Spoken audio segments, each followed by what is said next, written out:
If you're new here, my name's Lottie, and if you're a subscriber, welcome back to my channel. Today's video is going to be a really fun one because I am starting a new reading vlog. In today's vlog, I'm going to be diving into some of the top books of 2024. The 3 books I'm going to be reading for today's video were all nominated in the fiction category in last year's Goodreads Choice Awards. I really discovered and finally kind of acknowledged my love for literary fiction in 2024. I think it was a genre I was often intimidated by, but usually when I got around to reading them, they ended up being some of my favorite books of the year. A few that come to mind for me are Remarkably Bright Creatures, Yellowface, Margot's Got Money Troubles. I really enjoyed all of those, so I'm hoping to find another 5-star read in today's video. I just thought this would be a really fun first reading vlog of 2025, especially because there are several books that were nominated in the fiction category with Goodreads Choice that I've just been dying to read, and actually 2 out of the 3 are on my January TBR, so I figured why not. I feel like all 3 of these books are very buzzy. They've been getting a ton of attention. I feel like especially at the end of the year with everyone's like reading wrap-ups and recommendations and favorite books of the year and all that good stuff. I've just been seeing all 3 of these everywhere, so I'm excited to see what all the hype's about. So the first book we're gonna be reading in today's vlog is Blue Sisters by Coco Mellers. This book follows 3 estranged sisters, Avery, Bonnie, and Lucky, who return to their family home in New York a year after their 4th sister, Nikki, passes away. I think this story dives into their grief, their complicated relationships with each other, and the dynamics of their childhoods. Yeah, it just seems a little messy and real, but I love a good family drama, and I really love complex characters. I feel like a big part of literary fiction for me that's important is being able to connect with characters. So I'm interested to see how their dynamic as sisters plays out. I'm sure I'm gonna resonate in some ways with some of the sisters and in other ways with other ones. So I'm gonna get cozy and start reading Blue Sisters, and let's dive in.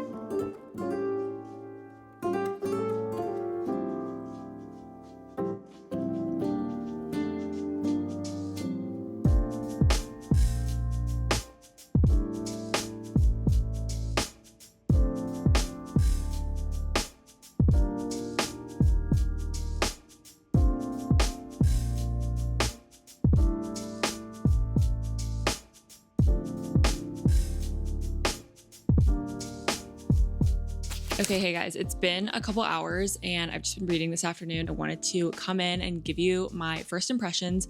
I just hit page 100, so I thought that would be a good stopping point to share my initial thoughts. Overall, I'm really liking it so far. We've got Avery, who is the eldest daughter. It's very easy, honestly, to remember the different sisters because they're all very different. And Avery's the oldest. It's easy for me to remember because A is the first letter of the alphabet and Avery comes first. And she is very like eldest daughter coded, you know, like overachieving, but then burned out, kind of acts as a mom to her sisters in some ways. That's Avery.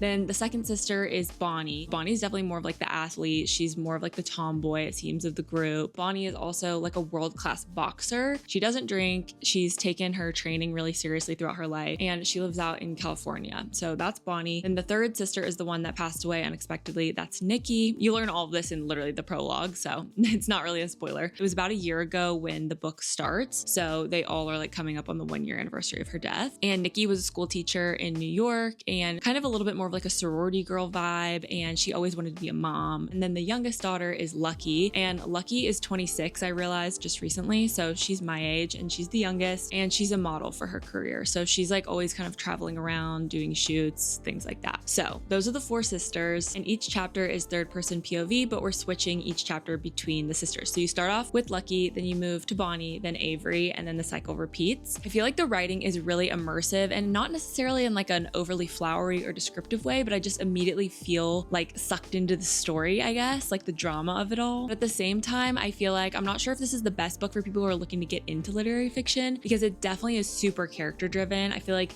there is plot, but there's like not a lot of like a plot structure. Like I'm not really sure where the story's going at all, and I'm 100 pages in. Something I'm really liking about the book so far is I feel like the sisters are all extremely self-aware, which I don't know if that actually tracks. Like I feel like Avery in real life would be really self-aware, but it's a little bit surprising how self-aware Bonnie and Lucky are. I don't know why, but to me it feels like their characters, like if I met them in real life, they might not be quite as self-aware as the book is like describing them to be necessarily because of the 3rd person narration. It may just be that whoever's telling the story, the 3rd person narrator, is making these observations about the characters rather than the characters knowing this about themselves, if that makes sense. But I wanted to give an example. So Lucky, who's the youngest, she's a model. This is like a passage from her chapter that I just read, and it says, Lucky was used to people taking pleasure in proving she was an idiot. It was kind of protection against inadequacy, she assumed. If she was pretty but dumb, they could still feel superior, even a little righteous, finding in their own lack of marketable beauty a confirmation of their higher intelligence. But if the two weren't casual, if it was possible to be both professionally attractive and smart, then their own average looks served no purpose other than to disappoint, with Lucky acting as the hapless reminder. She found, in general, it was easier to keep her mouth shut and let people think whatever comforting thoughts they wanted about her. People seemed to hate her less that way. And I just found that to be a really interesting insight. I really liked that passage, but it kind of surprises me to think that Lucky would actually be that self-aware, but also I feel like it makes sense. Like, I'm not convinced she couldn't think that about herself. I'm honestly kind of impressed, and it makes me think differently about her, which I like. But I feel like the average person is not that self-aware, and I really like that kind of reflection though. It almost feels like a therapy session or like a journal that you're reading. And character studies, I think, can be really interesting when the characters are very engaging, and I'm feeling very intrigued by all of these sisters. I'm definitely hoping for some more kind of commentary and themes around sisterhood, but I will say I don't have a sister. I have a brother, and I'm the only daughter in my family. So I have found in the past some books that have like stronger themes of sisterhood don't always resonate with me as strongly as I feel like it does for my friends with sisters when they read those kinds of books. But in general, I have a huge appreciation for sisterhood, for womanhood, and female friendship too. So interested to see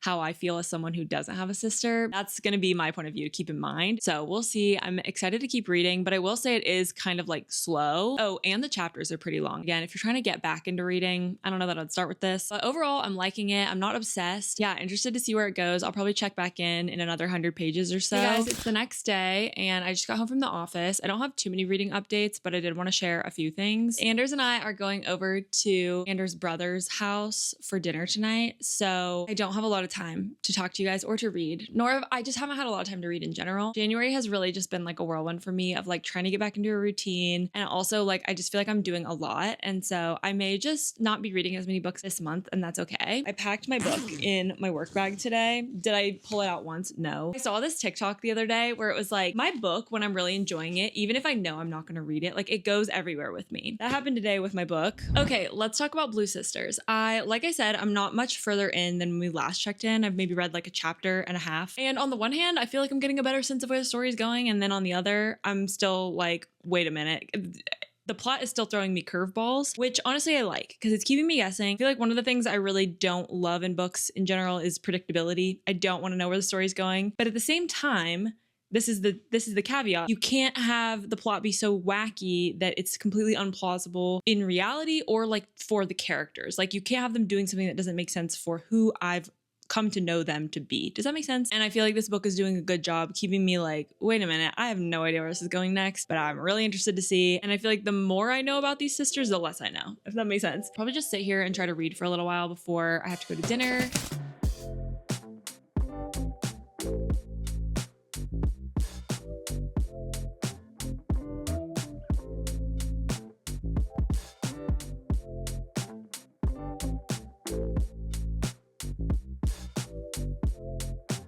Okay, quick update before I have to go to dinner. I need to leave like 2 minutes ago, but I wanted to finish my chapter. We're gonna keep this quick. I made it to chapter 8, about page 180 or so. So definitely crossed the halfway mark. I think this book is definitely like a character study and like kind of an examination on grief. There's heavy themes of alcohol and drug use, so I will mention that as a trigger warning. We have one of the sisters in AA and a little bit of discussion about that, which I found really compelling and interesting. I find I'm enjoying Avery's chapters some of the most, but also I kind of hate Avery. Like it's fun because in the dynamic way that I have things in common with Avery, I disagree with things that Avery does. And in that case would take like Lucky's approach or Bonnie's approach. And so like I can kind of see myself in all of them, but also disagree and get frustrated with all of them, which almost feels like I'm like another sister reading the book with them. So, I mean, I feel like the book's doing what it set out to do, but I will say this book has definitely surprised me. I feel like I've seen the most like mixed reviews on this one. And so I kind of didn't know what to expect. And I actually feel like I'm really enjoying it. So it's the next day, but I am sitting in the exact same spot I was in last time we checked in. I haven't had a chance to read much today. I have been busy with my work from home job, but I just finished up work for the day and I'm gonna sit here and finish this book. I have about 100 pages left, so I should be able to hopefully finish it before dinner and give my final thoughts, and then maybe start a new book tonight as well. We shall see, but I'm just really excited to keep reading and finish up this book. Let's do it.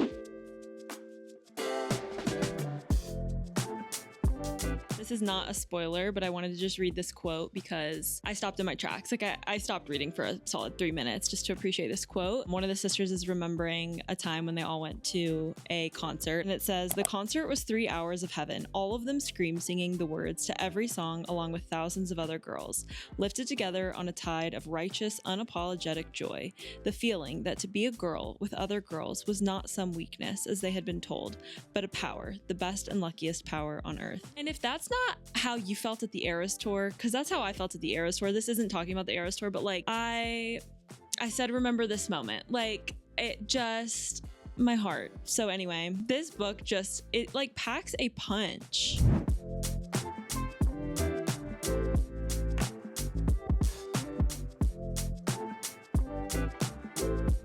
All right, guys, it is just now 7 p.m. and I have finished Blue Sisters.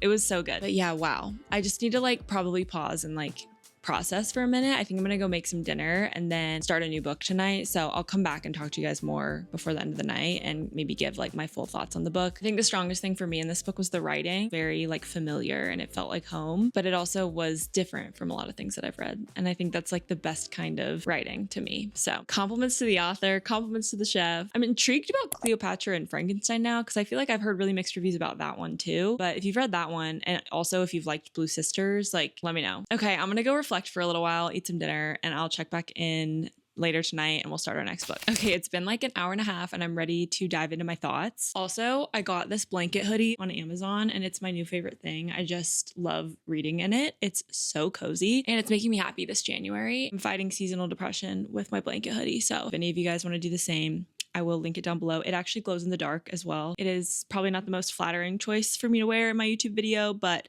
it's the coziest, so that's what we're doing. Okay, let's talk about Blue Sisters though. I think the writing in this book is its biggest strength. This is a character-driven story. It's not plot-driven really in the slightest, but I really love these characters. I just keep looking at the portrait on the front and I just see them again, like they are so real to me. This is Avery, this is Bonnie, this is Lucky, and then this is Nikki, at least to me, and I'm pretty sure that's right. The reason I love the characters in this book so much is because of the writing, not because of the characters. Like the characters themselves are not extremely likable. In terms of the plot, this book really takes place over a couple of months. I am really obsessed with it and like the vibes and like just the execution I thought was just spectacular. This book is really like a celebration and exploration. It's not always a celebration for sure, but finding yourself after loss. There's some critiques that I don't really want to share unless you've read it because I think it's a bit of a spoiler, but I will say if you like look up critiques online, they're pretty common ones that I definitely would like agree with if you've read this. Yeah, they're not perfect. It's not necessarily the most like realistic story, but I think that the author was able to tell such an interesting story. I'm like, I don't really care if it's like that believable, I guess. I think this is one of those books where you'll either love it or you'll hate it. I would say read like the first 3 chapters and see what you think. And if you're not intrigued enough to continue, put it down because you'll probably hate the rest of it. But if you read the first 3 chapters and you're curious to keep going, I think you'll like it. To come back to kind of my thesis of like, if I'm not an eldest daughter, I don't have sisters, will I still like it? Yes, I think that you definitely could still like this book and really connect with it even if you don't have sisters. And I really think like anyone could enjoy this book, honestly. Like you don't even have to be a sibling. It just kind of reads like a drama laced with a lot of tenderness and like texture. So I feel like Blue Sisters was well deserving of a Goodreads Choice nomination this year. I'm really glad that I got to this one and that this vlog has like challenged me to read this because I really enjoyed it. Okay, so the next book I'm gonna be reading in today's vlog is Intermezzo by Sally Rooney. This one was also nominated in the fiction category for Goodreads Choice last year and just been putting it off for some reason. So I'm excited to finally get to it in today's video. I have read and really enjoyed Sally Rooney's previous earliest books, including Normal People, Conversations with Friends, and Beautiful World, Where Are You? Actually, it's kind of interesting. My tier ranking goes Beautiful World, Where Are You? Then Normal People, then Conversations with Friends. I think it could change on a reread, and it's kind of just like dependent of like when you read the book at the right time or whatever, you know? I read Normal People when I was getting back into reading, so I feel like reading it now would probably hit different than reading it like right at the start of my reading journey. All that to say, I'm super intrigued to see what intermezzo is going to bring to the table. I feel like people who like Normal People tend to like this one based on reviews I've seen and stuff. Plus, my boyfriend Anders actually read this one back in like November and gave it 4 stars, so I know he's excited to see me read it too. So I think the basic plot of this book is that we're following 2 brothers, Peter and Ivan, who are grieving the loss of their father. So I'm in for another book with family drama and grief, it seems. I think the 2 brothers in this story, Peter and Ivan, are pretty different.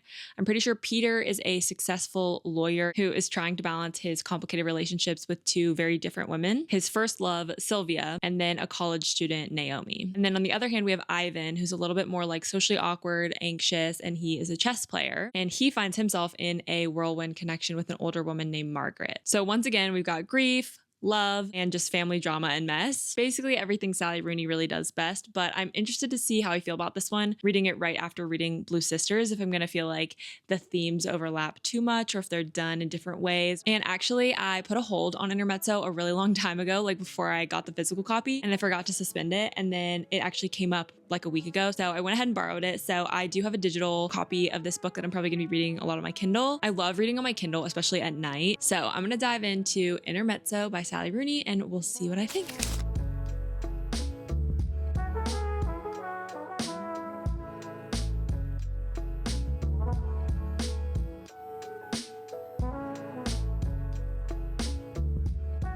Guys, I must say I'm literally on page 3, but it's weird not having the quotation marks. I don't love it. I know everyone says this about Sally Rooney, and I'm not adding anything to the conversation, but here I am, adding nothing to the conversation. I also have reread the first like 2 pages of the Kindle chapter 1 like twice. I don't know if my brain is just not computing or if it's just like Sally Rooney's style that I'm having to get readjusted to. It definitely has like a different voice and tone than I'm typically used to. I think it's just especially in chapter 1, I'm like trying to figure out who's speaking or who's thinking, and I'm like, is this first person? Is this third person? Because for a while there was no I's, and then all of a sudden there was like a I think, and I was like, wait, someone is first person. So anyway, I'm just like trying to figure out who's talking.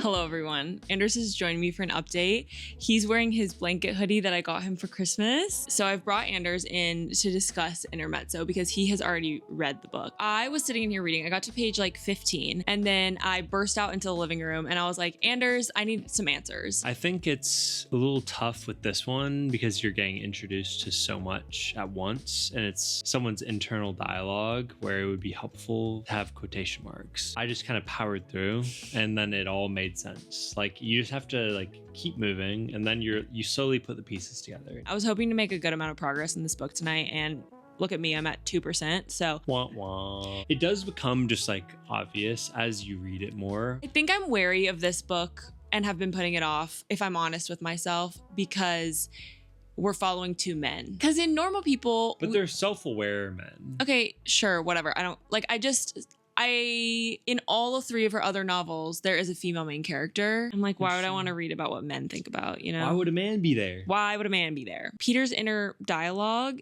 he refers to himself in both first and third person, which is also confusing. All this to say, if you're starting Intermezzo or have tried to start it and you felt the same, we see you. But I'm gonna push through. It's very good. That's my first impression. All right, another day, another Intermezzo update. I am back to give you some kind of initial thoughts, honestly. I'm on page 123, so I haven't gotten that far in Intermezzo yet. It's taking me a long time to get into, and just in general, kind of a long time to read. I'm also still trying to figure out if it's the book or if it's me. I think one thing I am quickly realizing by doing this reading challenge is that I do worry that reading all 3 of these books back to back will kind of not hit the same. I like mixing up the genre that I read, and I think reading these really strong fiction nominees back to back is kind of diluting them a little bit. And I think sometimes those books just hit a lot harder when you are really craving one, because like I feel more nourished reading something like this that has a little bit more like literary acclaim. And I think like force feeding myself strong literature back to back, I'm like, my brain brain is a little bit like, whoa, whoa, whoa, whoa, whoa. And so I think it's a little bit me, but it also is a little bit the book. Like the difficult thing about making book content sometimes is like, I want to come across smart, period. Like I don't want you guys to think like,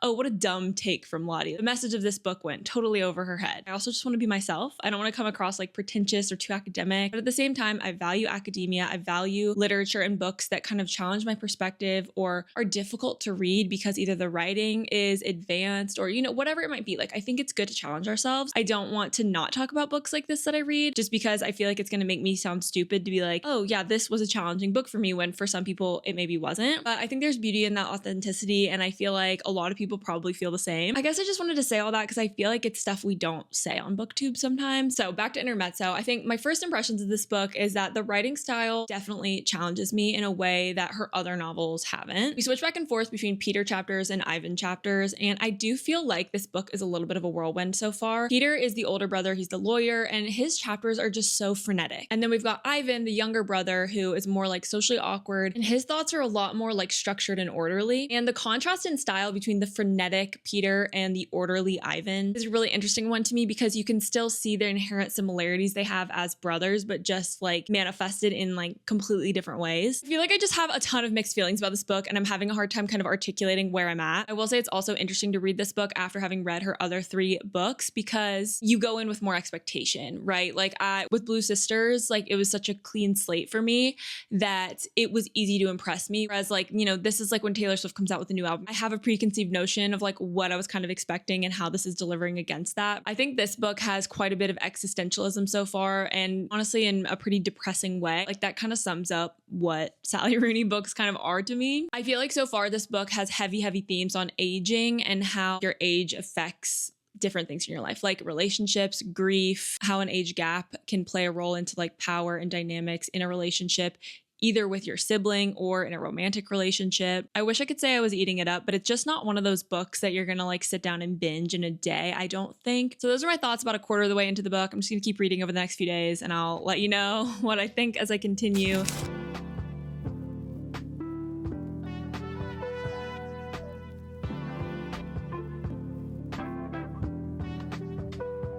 Hello guys, I'm back again with more intermezzo thoughts. I've still not finished the book, so I'm going to keep this quick and then I'll come back with actual final thoughts hopefully soon because I am getting very close to the end of the book. I just made it to part 3, so I thought it was a good stopping point to just kind of check in. There are a total of 3 parts in the book. My like overall thoughts on Sally Rooney and intermezzo in general is that I think Sally Rooney is an incredibly talented writer, but, and I hate to say but, I don't know that I'm like in love with her stories. I'm just not super connected to, at least in this book, these characters. I don't know, I kind of can't find myself like caring too deeply, but I'm enjoying reading the writing. I think one of the best ways to describe how it feels to read a Sally Rooney book, it's like the tennis ball scene in Challengers. Like you feel like you're the tennis ball. You're just being like rallied back and forth between POVs and it feels blurry and you're like, wait a minute. But basically the last passage before you get to chapter 13, if you have this book, go get it off your shelf and like, so we can all be on the same page and you know what I'm talking about. I had to like close the book and put it down for a minute and like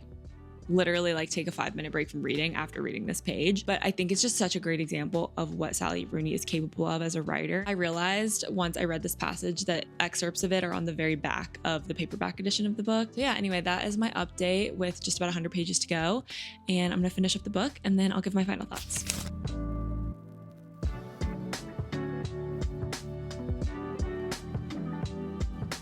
Okay guys, I finished Intermezzo by Sally Rooney. It's a lot to unpack. I'd say this book is about relationships more than anything else. I have called it a character study, but it's really like a relationship study. I feel like it's somewhat marketed as like an exploration of grief. The book is set in the wake of the 2 main characters' father's death. And maybe this is just me, but I don't necessarily feel like the story overly delivered on like an exploration of grief. I feel like the brothers in this story didn't really process their grief. Like we didn't really see them unpack how they were really feeling about losing their father. Grief was present, but like not necessarily addressed. I feel like the brothers were just sort of like doing whatever they could to like get by or go on with their lives, kind of self-sabotaging in a sense, leaning into some of their flaws or their vices. And then in the end, I don't know, I just felt like the resolution of the story wasn't like necessarily earned. There wasn't like a lot of like character development and growth to me. Peter, I couldn't stand him. He's so stubborn and miserable, and I feel like he just is one of those people that's like, did you even try to have a good day? Peter also treats the two women in his life, Sylvia and Naomi, honestly as little more than possessions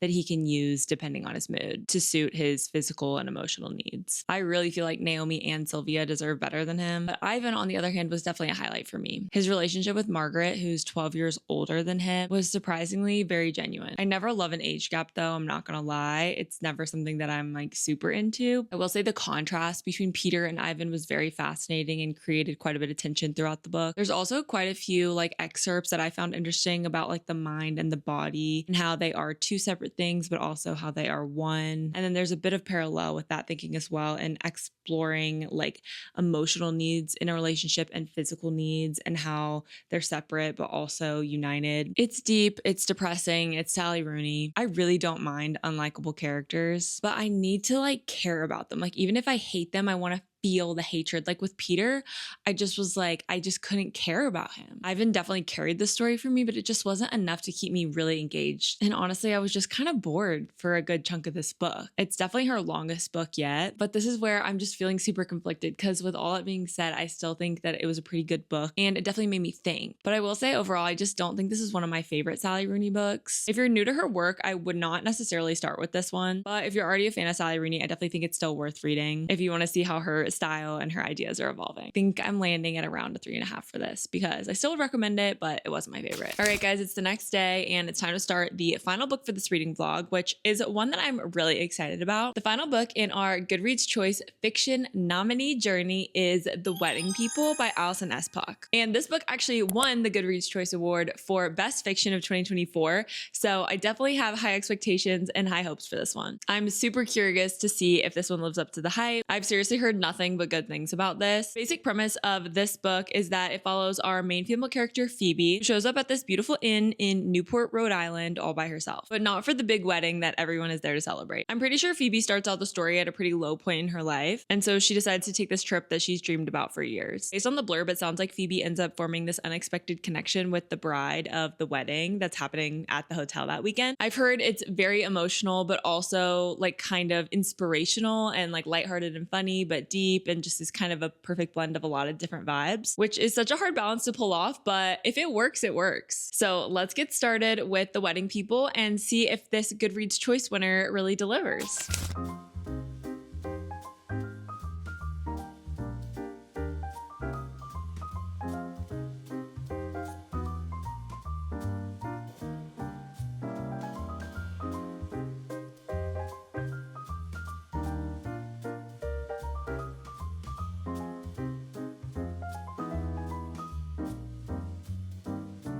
Hey guys, last time I talked to you, it was actually Sunday and it's now Tuesday. So I wanted to give you some first impressions on The Wedding People. I'm on page like 125 or so. I'm about a third of the way into the book. Also, my hair is wet and I have no makeup on because I showered after work tonight. And I've just had a busy day. So I'm finally getting to like sit down and read and check in with you guys. Let's talk first impressions of The Wedding People. I like this book so far. I guess I'm a little bit confused what all the hype's about. Like it's good so far, but I don't know. I just feel like this book has been so hyped up that it has maybe done it a disservice. I feel like I just went into this book expecting to absolutely love it, and I like it a lot so far. Like it's a good book, but I don't know, it's not like blown me away. I don't want to say too much in terms of the plot because of spoilers and stuff like that. I like Phoebe as our main character, but I'm not like obsessed with her. I don't feel super connected to her. She also is just in a different phase of life than I am right now. I probably connect more with the bride. She's in her like mid to late 20s, I'm pretty sure, which is closer to my age. I feel like the writing is good, maybe even great, but it's not been something that I've really noticed, which I think is a good thing, but also if it was like amazing writing, I feel like I would have noticed, you know what I mean? I'm not quite hooked or addicted yet, but I'm hoping that once I get kind of to that halfway mark, I'm going to start picking up the pace a little bit. So those are my kind of first impressions on The Wedding People by Alison S. Puck. Hey guys, it's the next day and I got further in The Wedding People last night than I thought I would. I'm on page like 220. I think I have about 120 pages left to go. So I thought we could just sit here together and binge read the rest of this book. but wanted to give you like halfway through thoughts so far. Honestly, I don't think I have too much to say past what I said in my first impressions. I do feel like I'm starting to understand a little bit more why people are so obsessed with this book, but not like fully, I guess. I think that this book would hit really close to home for the right person or the right audience, and I just don't know that I'm necessarily that audience. I'm really loving kind of like all of the different relationships that are developing. The groom of the wedding actually has a daughter with his former wife who passed away, and the relationship between our main character Phoebe and the daughter is also been really interesting to watch. The daughter kind of reminds me of Lydia from Beetlejuice. She's supposed to be 11, and I think Lydia is more like 15. She kind of has that like grunge vibe a little bit, where she's just like a little bit mad at the world because her mom passed away and she's at her new stepmom's wedding, you know? So I feel like Phoebe and the daughter, I've really enjoyed kind of hearing some of their dialogue, and that has been a highlight for me for sure. I think the thing about this one for me is I think it has like kind of a broad appeal to a large audience in a sense. For that reason, I almost am like connecting with it less, because I feel like it's a little bit like not specific in kind of the ways that I feel connected to it. It's just like, this is just a good book so far. I feel like that's my review. I have no issues, but I'm also not like quite understanding like all the hype. So I'm gonna finish up this book and we'll talk final thoughts.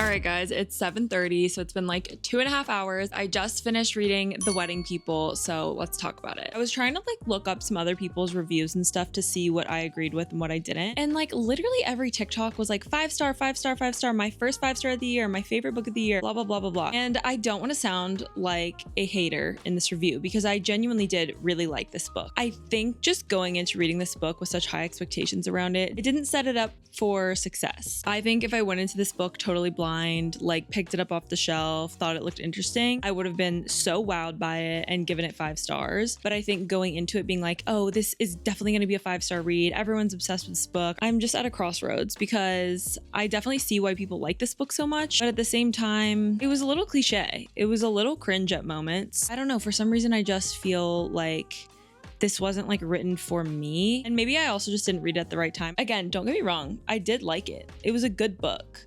I think I'm gonna give it 4 stars is where I'm at. Like, it was a good book. I enjoyed it. I wish this Read with Jenna sticker was like not on the cover. Like, why can't I pull that off? But anyway, honestly though, one of my major points of review on this book is that I kind of think it should be in like the rom-com category, not like lit fic. To me, the plot was pretty like predictable. I'm gonna sit up. Just didn't feel like this book was doing anything new, even though it was really good. And I think that is my review pretty much summed up. And honestly, now that I'm sitting here, I feel like that is a very good way to describe my thoughts. I think I'm gonna give this book 4 stars. She was great, honestly. And like, it may stick with me more than I think right now. It's also hard because I'm comparing this to all of like the top literary fiction books of the year last year, instead of just like thinking about it as a book on its own. I think this book is definitely going to stick out to me in terms of really great books that I've read recently. I just think in this video and like comparing them all and just thinking about like, why did this one win? It's causing me to like question it a little bit more. But yeah, those are my thoughts on The Wedding People by Alison Espach. Ironically, out of all 3 books that I read in this vlog, I feel like The Wedding People was the most like inspirational and like lighthearted and just funny. If you need something to just kind of like pull you out of a rut or just feeling like uninspired in life, I think this could be a really good read. And it's definitely not too heavy to, you know, take to the beach or something like that. I think it could be really nice for a beach read, honestly, because it has pretty like coastal vibes. I think out of all 3 of these books, honestly, I ended up liking Blue Sisters the most, which was a total surprise. I think I may bump it up to 5 stars because it has just really stuck with me over the past week as I've been reading these other 2 books. I've still been thinking about Blue Sisters. It just hit me in all the right ways and probably just at the right time too. Then I think The Wedding People came in second place for me with 4 stars. It was a really solid, even great book, but for me, I don't know if it quite lived up to all of the hype. I really liked it. I think it was just different from what I was expecting. And finally, out of the 3, I'd say Intermezzo was probably my least favorite with 3.5 stars. It definitely had some thought-provoking moments, and I was definitely excited to read more from Sally Rooney, but I think overall for me, this just wasn't my favorite of all of her books, and I just didn't feel fully connect with it. Even so, this was such a fun challenge. I love diving into more literary fiction reads for this video and definitely want to continue reading more in the lit fic genre throughout the year. If you have any lit fic favorites or any lit fic new releases that are on your radar for 2025, definitely let me know in the comments down below. I'd love to hear your recommendations and add them to my TBR. Thank you so much for watching. Be sure to give this video a thumbs up down below if you enjoyed it, and subscribe down below if you aren't already for more bookish content. And I will see you in my next video. Bye everyone.